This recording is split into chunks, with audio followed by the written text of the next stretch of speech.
let's kind of breeze through Saturday's games, and then we'll maybe do a little more of a focus on Sunday's games, which I think were more interesting across the board. The first game, so Bills-Ravens, was Saturday, game 1, and I thought it was super boring. What did you think? Yeah, it was super boring, but Josh Allen baller. I feel bad for Lamar Jackson, even though he was playing like dirt. To Wasn't basically good. have to miss the most important part of the game because concussion protocol and all that sucks. But we get the game we want because of this game, so I'm totally good with it. I'm excited. And I don't know where. I think the biggest question, though, I don't know where to land on the Ravens. Are the Ravens just going to be this team? Are they just the team that's not going to be able to perform come playoff time? Or are they a young team with a young quarterback who's, taking a few shots and they're going to learn from it and grow? Because I feel like I don't like saying a guy's a choker and he's never going to succeed in the playoffs after 2 playoff appearances. Yeah, I hate Lamar Jackson as a playoff choker. I hate it. It's super lazy. Like, James Harden had to work for years to become labeled as a playoff choker. Paul George had to go out of his way to become labeled as a playoff choker. And Lamar Jackson had, 2 bad playoff games in, one-and-done situations, and that's it for him. It kind of has been the way that it's been for Lamar Jackson his whole career. People love to label him as something incorrectly. He just draws something about him. It's drawn to him. I think that Lamar Jackson is a Pro Bowl level quarterback for the next 5 to 10 years, but I think that he'll always be kind of streaky because of how big of a playmaker he is. He's just kind of a weird, oddball kind of player, and he's got some weaknesses, I think, because of that, because of his athletic gifts. Yeah, but he's got minimum 4 years before he starts getting slower, barring any major injuries. The arm the decision-making and the arm and all that is only going to get better. So there's still, he's not at a ceiling yet. And I would argue he's probably not that close. I think he's probably kind of close. As a passer, I would disagree. I don't see how he could be. Any 24-year-old quarterback isn't close to their ceiling as a passer. That's true. So he feels like 27 to me for some reason, which is so strange. I think we're going to probably be here next year saying the exact same things about Lamar Jackson. That's what I think. Then I think that you should just label him as a playoff joker now. No, if he wins another game next year and they get to the second round and lose, that's not a playoff joker.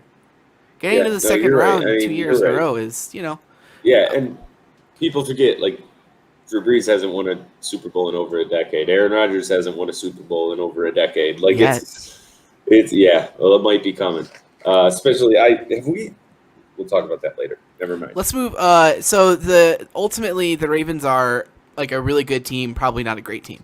Yeah, they should be great though. That's what I don't understand. They should be great.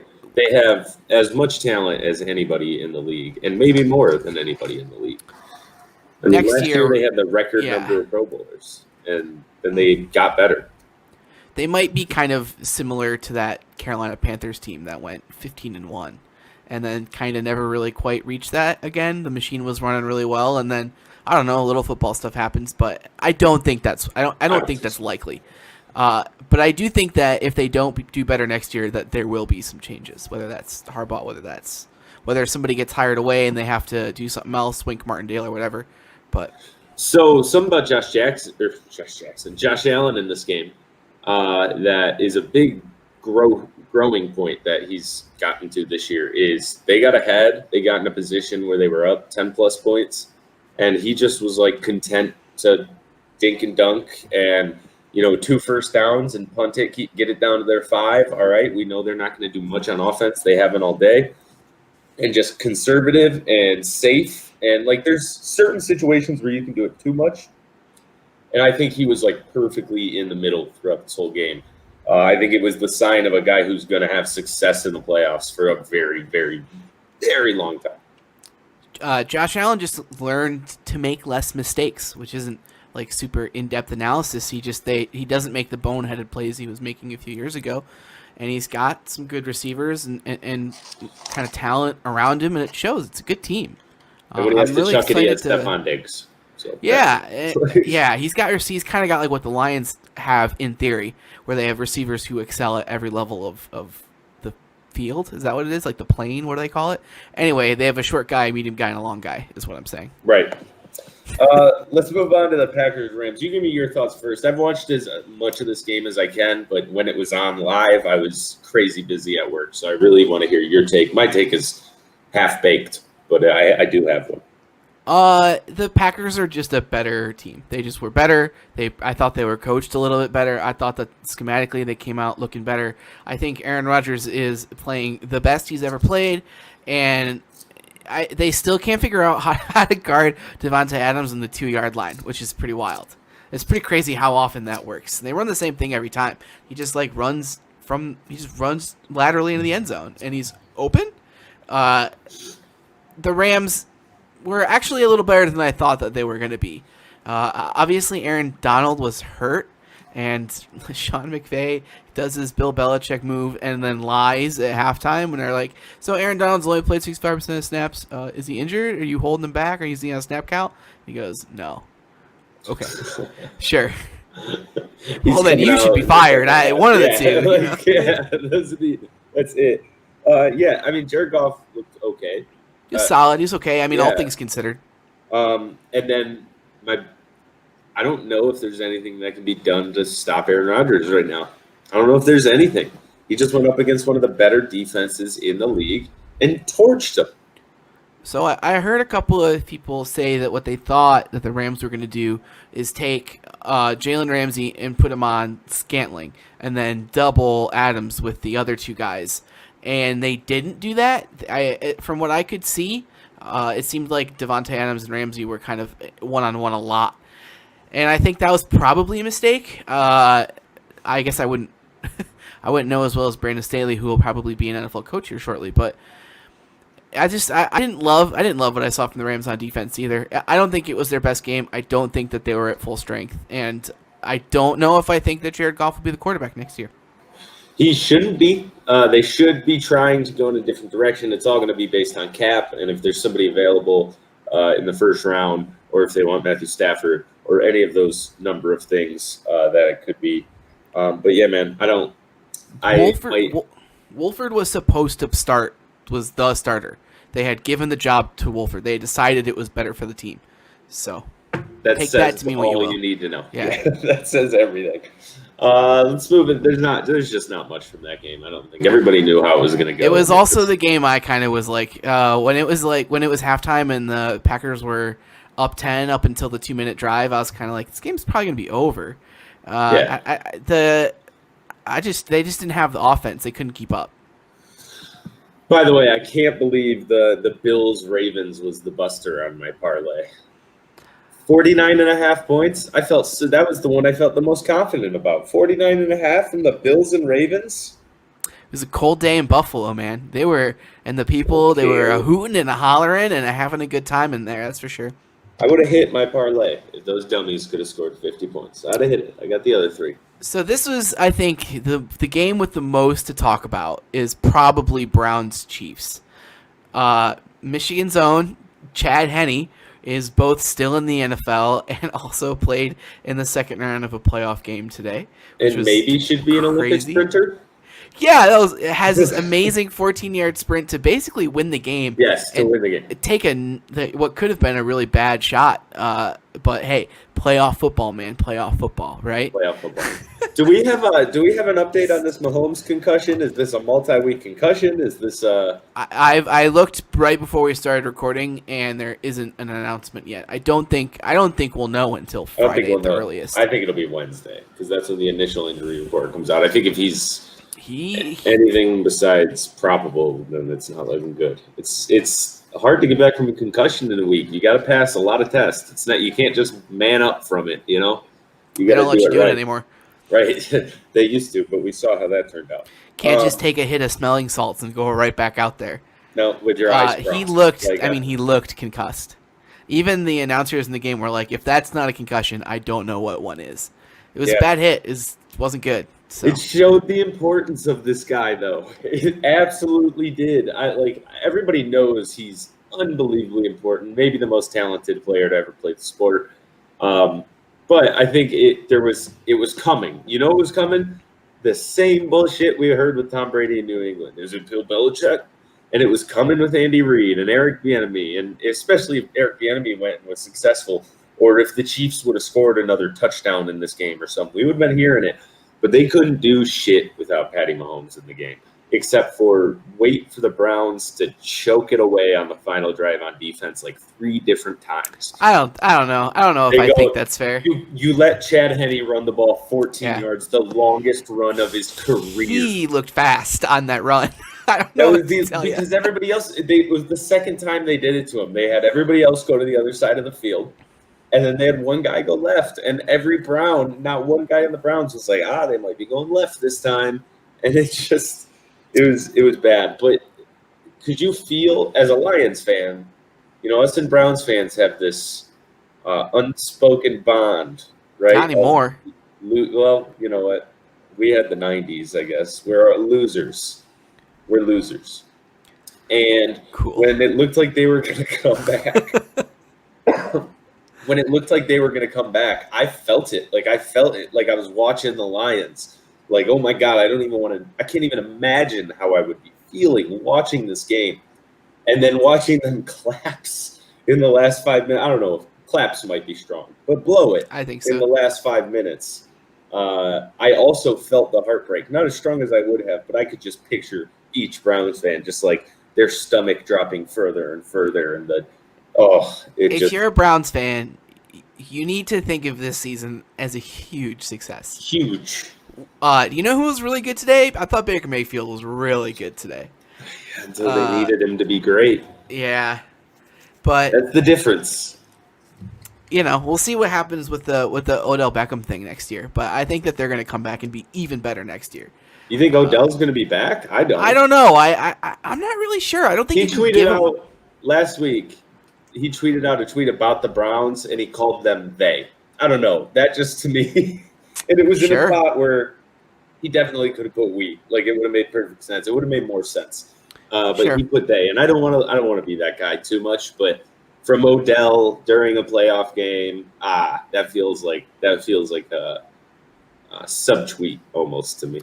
Yeah, maybe. They've got a lot of pieces there, so you could trade Odell for whatever pick you can get and take a high-end receiver.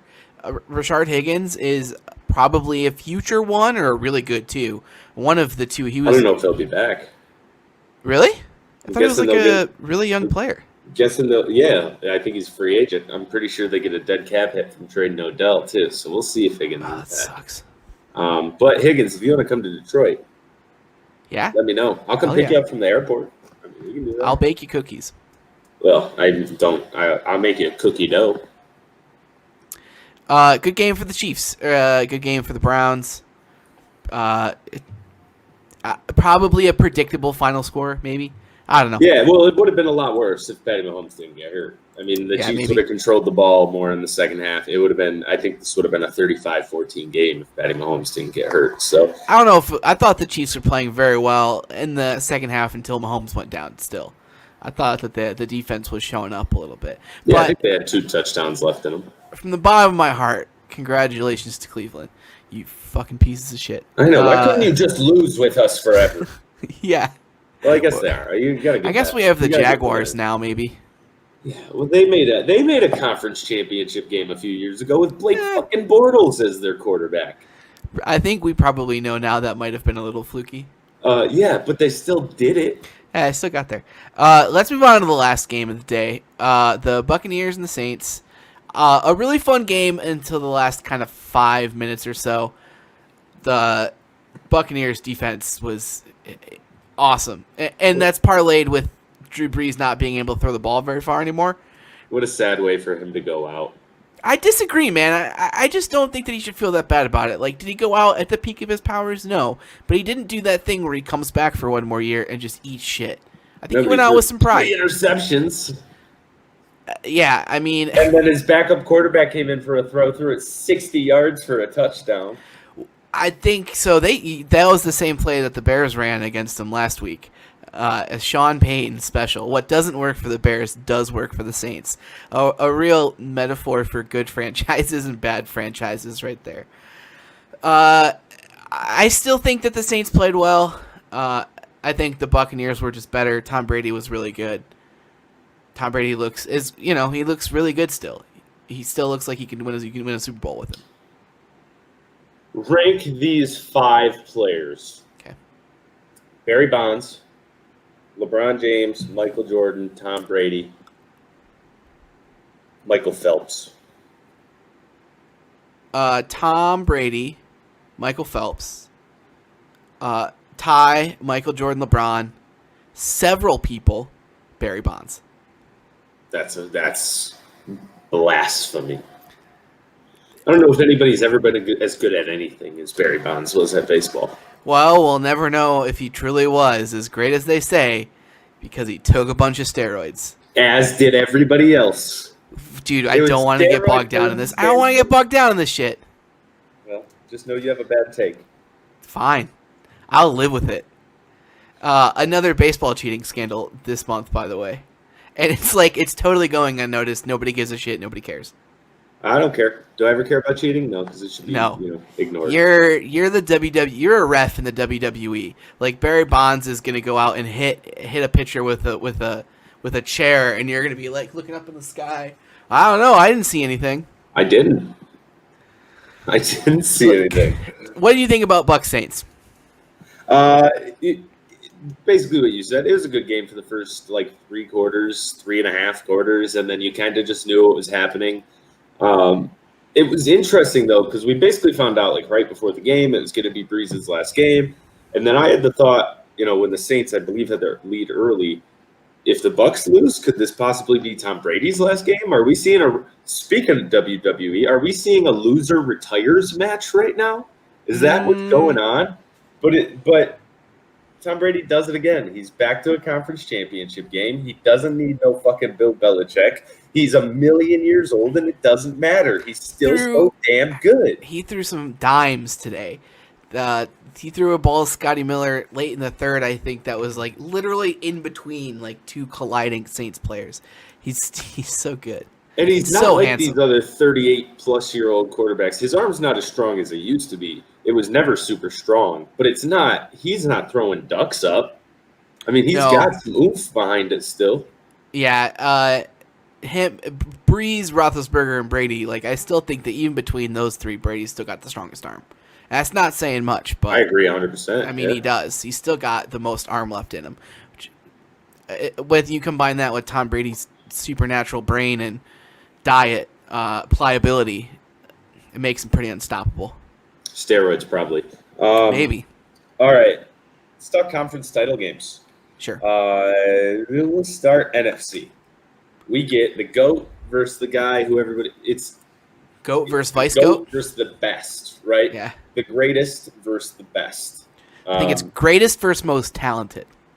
Yeah, which I think you could also call best. No, I think those are different words because I think Tom Brady's greatness is also in his winning and longevity. But I think that what Aaron Rodgers can do, for example, in the fourth quarter off of his back heel against the Lions, that, I don't know if Tom Brady's ever been able to do stuff like that. The greatest to play the position versus the most talented / best at playing the position. Until Mahomes. Right, yes. Until Mahomes has a couple more years under his belt. But it's the game we never got between Kobe and LeBron. It is that. We get to see it, and I'm excited as hell. We get to see 2 different versions of what could end up being the same game. We get to see the on their last leg, not last leg for Aaron Rodgers, but getting there, 2 best old men quarterbacks versus maybe the 2 best young guy quarterbacks, for sure the best young guy quarterback. Yeah. We get to see two versions of the same game at different points on the timeline, and I am so excited for next week. Oh, Time Warp Week. It's Time Warp Week. Time Warp Week. It is. I had this game on silent, by the way, most of the time. Did we hit our over with the combined age stat? I didn't hear a whole lot of the number. I did hear a lot of these 2 legendary quarterbacks, these 2 dusty sacks of shit, that kind of stuff. If they get hit one more time, their bones might turn into dust. So who you got winning? Packers versus Bucks. I'm taking the Packers, and I feel pretty good about it. I'm going to take the Packers. But I get to do something for the first time in my football life. I get to root for Tom Brady to go to the Super Bowl. I am rooting for the Buccaneers. I will take the Wow. Packers. But I want the Buccaneubers to win this a lot. I love this Tom Brady storyline. I love it. I'm loving Aaron Rodgers this year, man. They've been a lot of fun to watch. They've been better on defense than they get credit for. Oh, what? Oh, are you mad at me because this is a Detroit-based sports show, and they're in the NFC North? Is that what that is? You got it. I don't give a shit. We can't. We can't pay every team in our division that's better than us. We can always hate the Packers. I guess we can always hate all the teams in our division. It's more fun to hate the Bears, personally. Oh, I hate them both. I just hate the Packers more. I can't. I kind of hate respect Aaron Rodgers. I think Aaron Rodgers is amazing. The Bears are Michigan State to me as a Michigan fan, where the Packers are Ohio State. It's the Bears are what they are. I don't care about the Bears. I hate them, but I don't really care about them that much.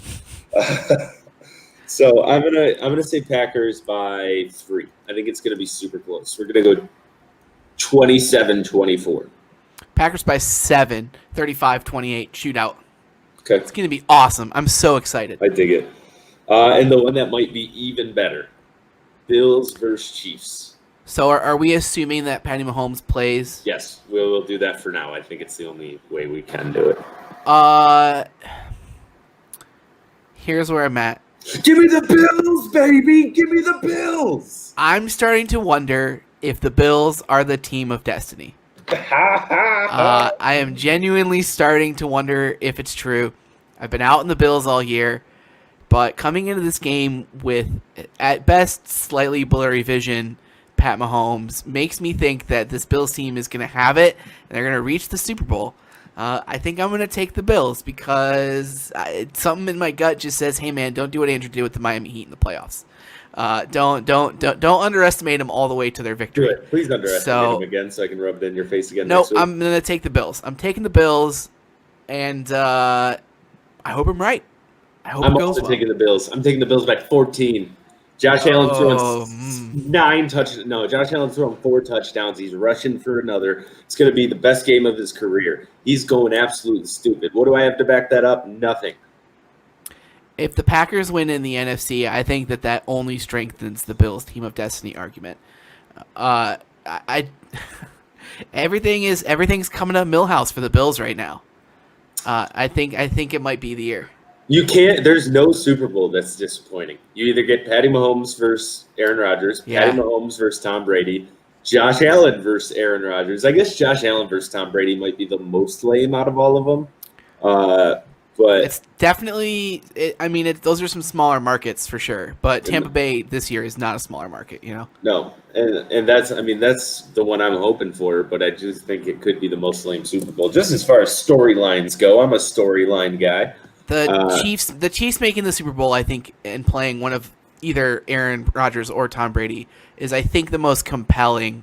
Like, here's Patty Mahomes, the new hotness, going up against these two old crusty quarterbacks, kicking them out of the league or whatever. I think that's a pretty interesting storyline as well.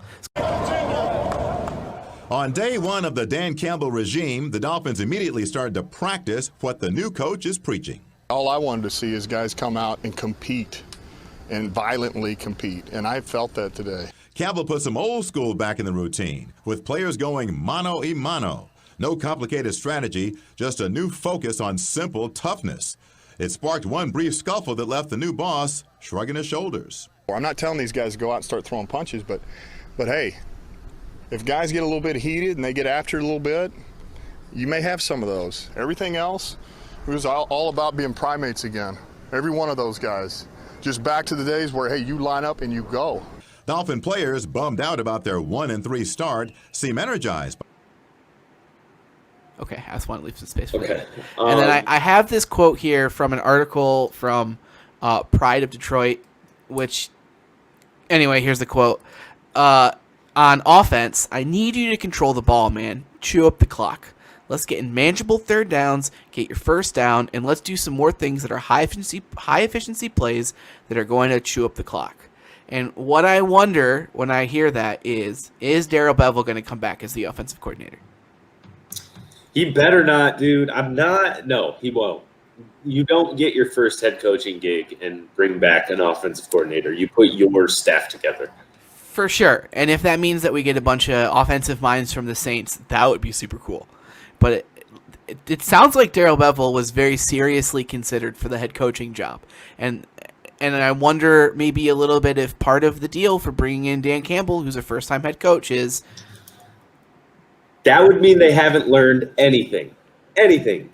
You know what part of the deal for bringing in Bob Quinn was? You got to keep Jim Caldwell around. And then you want to know what that did? That gave Matt Patricia a year to become a head coach candidate. You let the people you hired do the things they were hired to do. And also, Chris Spielman does not seem like the type of guy in the position he's at where he's making these hires saying, you got to do it my way. If he wanted to do that, he would be the GM of this team right now. So this feels like a Chris Spielman pick to me. Yes, I agree. Chris Spielman, also insane football guy. Not as insane as Dan Campbell. Yeah, man. This is a stark contrast to Matt Patricia. It's going to be way different. It's going to be different with the media. I suspect it's going to be different with the team. It sounds like he was really, really respected on those Dolphins teams too. It seemed like the guys really liked going out there, hitting people, and that's the philosophy, and it's toughness, and it's, all that stuff. It's kind of the closest thing, I think, to Robert Saleh without getting Robert Saleh that we could have had.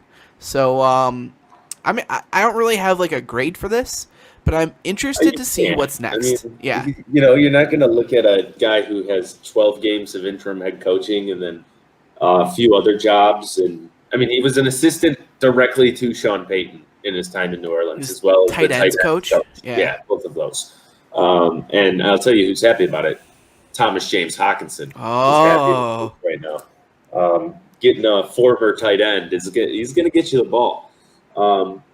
But now we need to see. I think the biggest part of this hire is going to be who's his defensive coordinator. Who is going to be the guy who's coming up kind of with the game plan here on how to get this right? With him, of course, but who's going to be the main voice on that side of the ball? And it has to be the right pick. And I don't have any names right now because I don't know what Dan Campbell's friend circle looks like, because that's how this works. Sure. Everybody, yeah, right. Your friends get the jobs, and then if you're okay but not great, you might fire them and hire some new people. But kind of the way life works. Get your jobs, yeah, of course. But I'm into it. I'm okay with it. I don't think Eric Bieniemy is getting a head coaching job. I wish it was Saleh over Campbell, but that ship sailed. They didn't. I do get some excitement from the fact they didn't go with one of the top two guys. We always get one of the top guys. Every time we have a head coaching opening, we get one of the top guys, and it doesn't work. So get a guy who you think is the next top guy, who you think has it, and see if it works. So we're kind of strangely optimistic about this pick.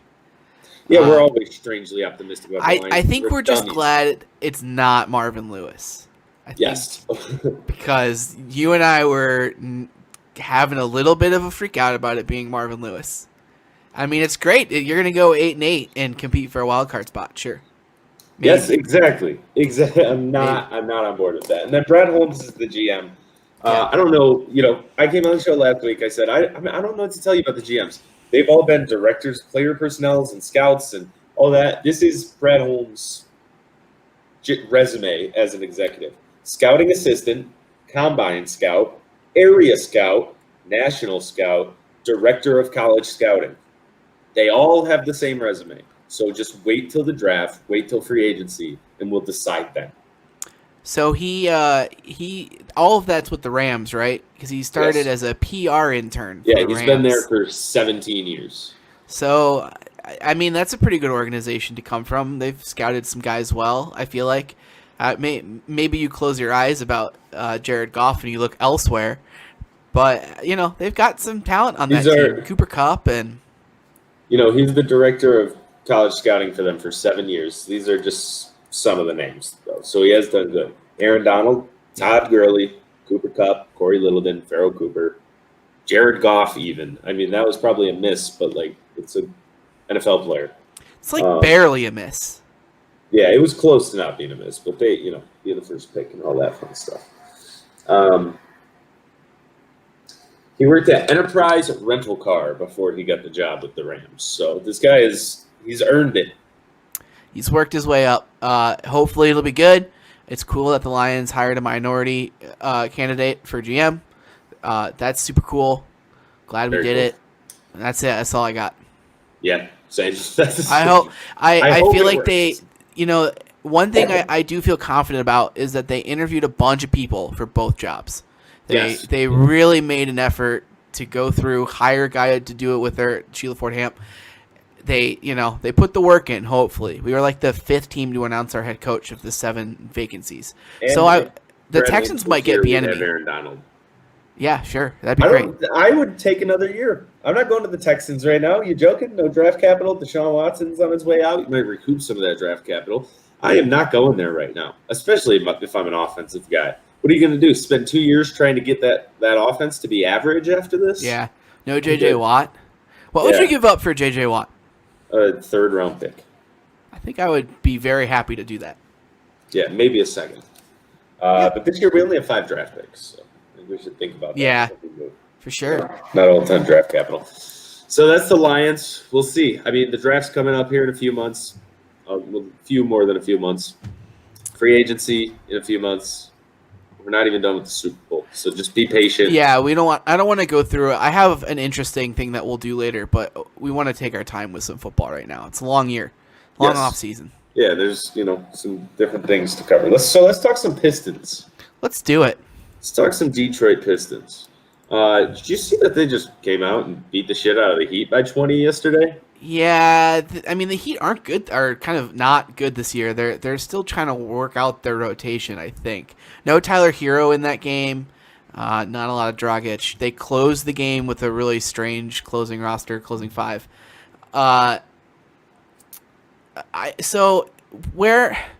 It's tough to feel one way about this Pistons team because there's a lot of moving pieces right now.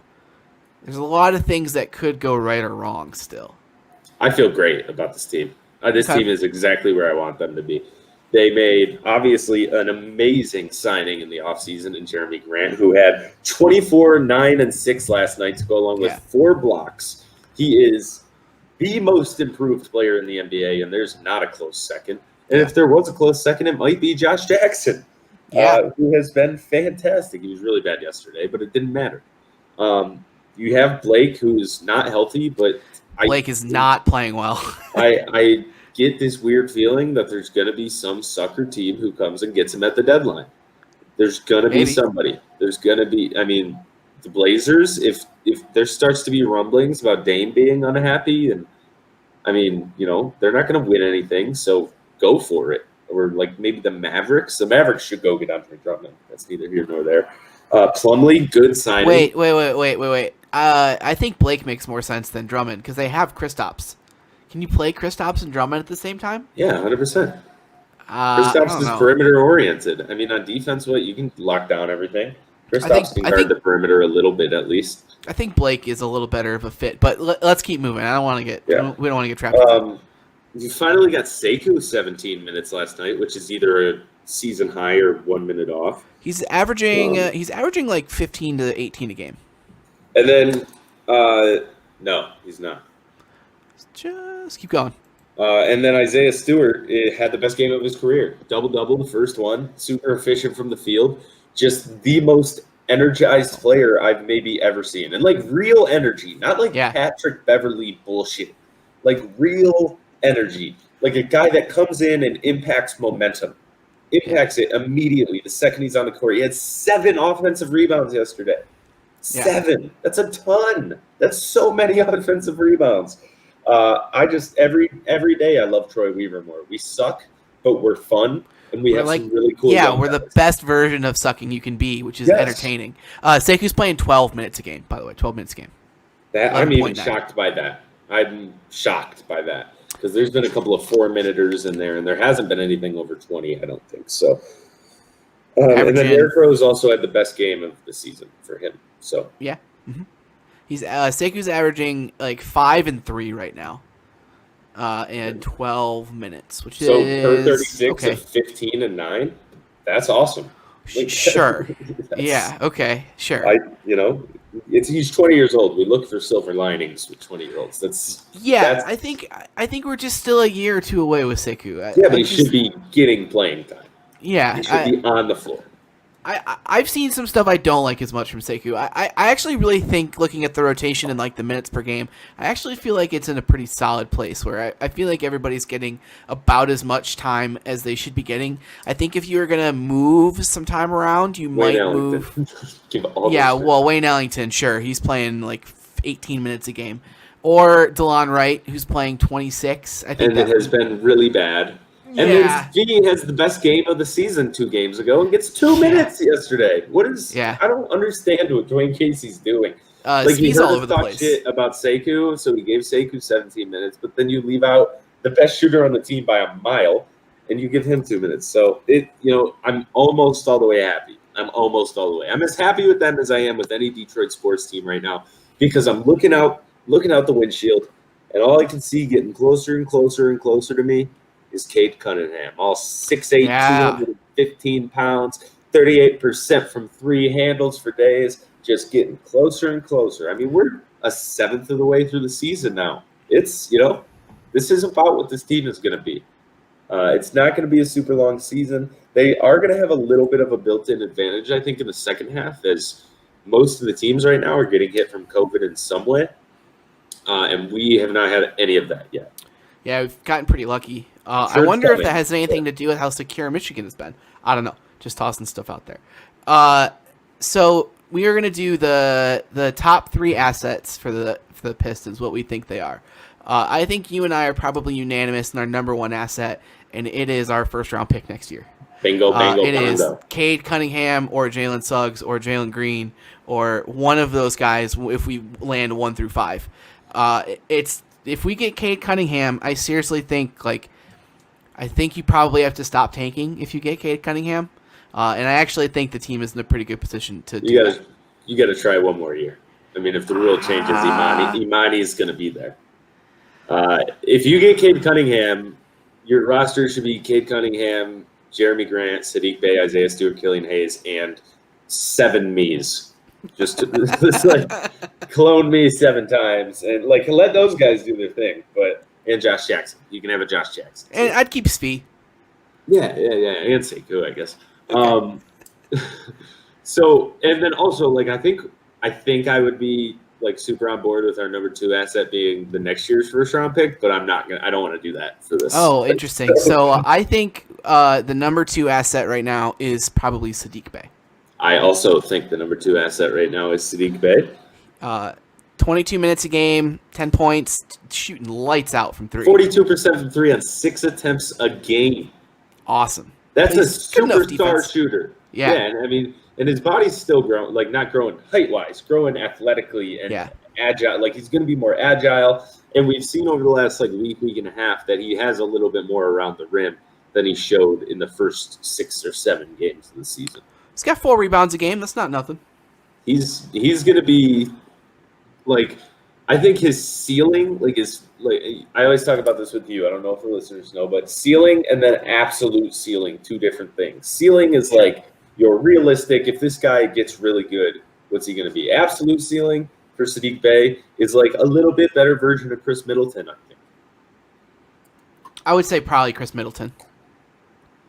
I think I'm a little lower on that. I think his than you. ceiling is right below Chris Middleton, and I think his absolute ceiling is right above. I think his ceiling is the 4th or 5th guy on a championship team. Yeah, I think I'm not counting him out from being the 3rd best guy on a title team. I'm not doing that. Super good You pick, can't really come good into player. the league, and his basketball IQ is off the charts, absolutely off the charts. Yeah. I love the guy. He's Big Deke Bay, man, Big Deke Bay. And then number 3, do we agree on all 3? What do you think it is? Killian. I think it might be Jeremy Grant. You're probably right. You are probably right. Because the value you're going to get for Jeremy Grant when you eventually trade him 2 years from now is going to be amazing. Maybe. Or you have Cade Cunningham and Imani Bates, and you keep Jeremy Grant around to be you guys don't got to do everything yet. I will slowly turn into Tobias Harris, but for now, I'm not that. Yeah. I just think if you were getting a trade, if somebody was trying to trade with you, they would offer you more for Jeremy Grant than they would for Killian Hayes. What would it take this year? Somebody comes to you at the trade deadline. It's the Portland Trailblazers. I'm just going to keep going to them. Or a team similar. Is it like, 'cause basically I'm just asking for a bunch of first round picks. It would be at least like a first round Anthony Simons, Rodney Hood, and like something else probably. I mean, it would be 2 first and Simons. 2 first and Simons would probably get it done. We've got a lot of forwards. Yeah. And you can have Blake too. Like, just take him. Well, that would be, we'd probably have to like take Carmelo back or some bullshit for that. But yeah. Okay. Wow, that's crazy. I never would have thought on January 17th, Killian Hayes I would consider our 4th best asset. For now. That's a big for now. By next year, he could be our second most important. Or, well, 3. I mean, if we get Cade pick and then Killian. But yeah. Well, the 2022 pick immediately becomes our top asset if they change the rules and Imani Bates is in the 2022. I'm worried. I'm starting to get worried that we're heading directly for heartbreak with this pick. Like, that will be the odds-on favorite, and we'll still get the 4th pick. That's exactly. And it's like, shit, now I got Evan Mobley, which I guess would be fine, but certainly wouldn't be Cade. No, we're gonna be the 3rd worst team in the NBA. That way, we have equal odds for the number 1 pick, and then we're gonna fall all the way to 7. That's what's gonna happen. Who's gonna be better than us? You mean worse? I don't know. We'll find a way. We do this every year. From Knicks collapse. 2010 to 2014, we were the 3rd worst team in the NBA until February, and then we'd win 8 in a row. Yeah, Blake heating back up would be probably a worst case scenario for us. Or if we don't trade Derrick Rose. Like the week before the trade deadline, we have 3 games. He goes like 34, 29, and 27, and then somebody comes and takes him. That would be great. Yeah, but we'll see. Do you want to deal with Derrick Rose? Yes, it's ASAP. All right, me too. All right, let's move to some around the NBA. I want to talk about the Nets. I kind of want to talk about Kyrie a little bit, and this is kind of a weird subject because people who actually know things are very deliberately not talking about what's going on. But people who know things are implying that there is something going on in the ether that my guess is bigger than basketball, big giant air quotes. I think that we're rapidly with the Nets. We are rapidly approaching what's going to be the tipping point for player empowerment. I think that we've kind of, over the last 3 or 4 years, pushed it and pushed it and pushed it. And there will be something that happens where the owners will go, no, fuck off. And whether that means it's going to hurt them in the CBA negotiations, which I think is likely, whether they restructure certain things with contracts, there will be a reckoning for what's happening right now in the NBA. And look, if Kyrie, I want to say, like, before I go any further, that if Kyrie needs 2 weeks off, because I actually think Kyrie has proven to be one of the guys who's actually like this, because the things are going on in the world right now and they're bad, and that's like really weighing on him really, really heavily. And if he needs a week off or 2 weeks off, like, that's fine. If he wants to walk away from basketball because he just doesn't see the point in it anymore and he's got the money and he's good to go and he wants to go make a difference, that would be fine. The problem is you can't act like people aren't going to notice.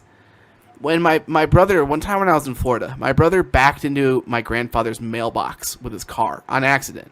Like, not even that hard. Like, barely left a ding. But my grandfather's an insane person. Goes out the next day to get his paper and goes, who hit my mailbox? And knew immediately. And my brother fixed it and told them, like, I'm sorry I did this, but didn't tell anybody else in the family. So for the next 2 days, everybody in my family was talking about how my brother hit a mailbox and was being a piece of shit and wouldn't do anything about it. And my brother got mad because the family was talking about him. And he was like, I dealt with this. I fixed this. But it doesn't matter. You have to, like, do some PR for yourself. People are going to be in your business. This is the real world we live in. And I just need Kyrie to just step it up a little bit, like, with some of that stuff, with understanding, like, what truly is going on around him. Yeah, I just think, like, I don't disagree with what you're saying. I just think you're wrong. You can't tell 30-year-old 100 millionaires what to do. Like, you can't, and you can't expect them to do anything other than exactly what they want to do. And is it fair? Probably not. But is it that how it's going to be? Yeah. Is there going to be a tipping point for player empowerment? I don't know if I'd call it a tipping point. A tipping point implies you're going to start seeing less of it. We might see a ceiling for player empowerment where, all right, here's the line. We've reached it. You need 2 weeks off. You got it. You want to protest the game? We'll support you.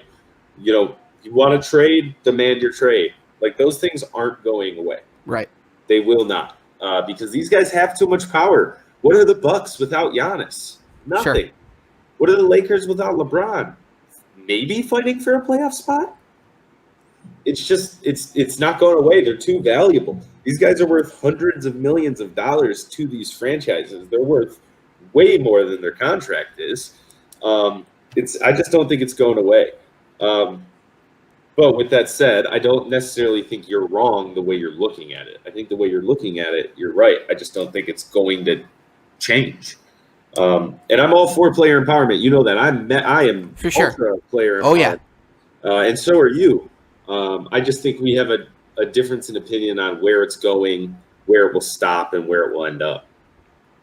I don't know if I think that there might still be a few more things like this that happen, but you can't push around owners like this. They got to where they are for a reason most of the time, and they're, James Harden.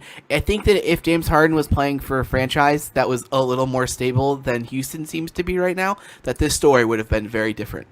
And I think that James Harden really could have gotten in a lot of trouble. And Kyrie did, right? Like, he lost $900,000 between the lack of game checks and then also the fine from the NBA for going to a birthday party or hanging out with Drake. It was his or whatever sister's birthday party. Yeah, and dude, miss a a game, people, and he wasn't go to your wearing sister's masks. birthday party, man. We Yeah, all are people in this world, but you have to, you got a boss. Everybody has a boss. It's like everybody. They don't have a boss. They don't have What? They don't have a boss. They kind of do. No.